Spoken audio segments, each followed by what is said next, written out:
Naomi, was there any other like really interesting thought or tip that you wanted to share as far as how people can be an irresistible candidate? Oh gosh, yeah. So for sure, if you're interested in cybersecurity, really try to figure out what exactly in cybersecurity you're interested in. The field is so broad. There's so many domains and subdomains. All you have to do is have conversations. So find somebody who might be doing that job, reach out to them. You might get a couple no's, but keep reaching out to people. I'm sure somebody's going to want to talk about themselves. And you're like, hey, I want to talk about yourself. Can you do that? Sure, I'll talk about myself for 30 minutes. And then Mhm. ask them what they do, what they like about their job, what their day-to-day is like, where their career, how they actually got there, right? So have conversations and try to figure out if that's something you want to do. Because I Mm. think definitely the number one issue that I see with people trying to get in is they don't really know what they want to do. They just know it's a great field, it's growing, it's good paying, right?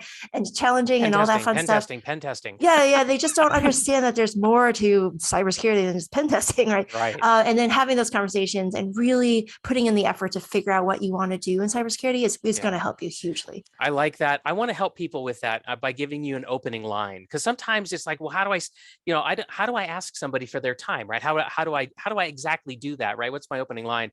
So what I say is, I would say something like, Naomi, hi, it's good to meet you.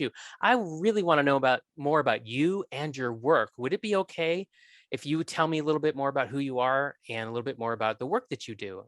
I find that's a very successful way to say it. And to your point, Naomi, people really do enjoy having an open invitation to talk about themselves. They don't get that very often, Mhm. and it's naturally the most interesting thing they can think of. That's so true. Talk about yourself. Okay. Yeah. Instead of, I do get a lot of messages that are like, hey, can you help me with my resume? Or hey, can you just tell me about how to get this job? I'm like, I don't think that's a great approach because you can find that out yourself. Like you can go out and get your own resources. Right. But to really understand the position and what it's like to be in my position, right? Like I can gladly tell you what my job is like Right. and what I And do. it's interesting. And then then I want to give Jason his shot here. But when what I think is going on when people say, "Can you help me with my resume or whatever?" and they ask you a very task oriented thing, I think underneath that request is they want to connect, right? They really want to connect with you, but they just don't know how to ask for a chance to connect, and so they kind of like you know put it in the form of a task. I honestly think that's a lot of what's going on there. So Jason, any last words? How to become an irresistible candidate? Yeah, I think, it just comes down to you as the candidate need to think about what can I do to make the person on the other side of that table who's doing the hiring decisions make their life easy, right? They have a problem to solve. And you need to realize that if you're going to be able to give them more value than you're costing them, they're going to want to hire you.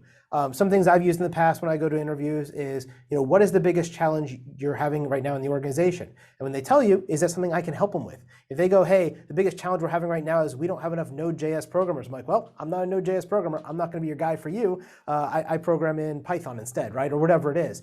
And so I think that helps you figure out, are you a good fit there? And are you going to be able to add value? Because if you can't add value, you really don't want to have that job either.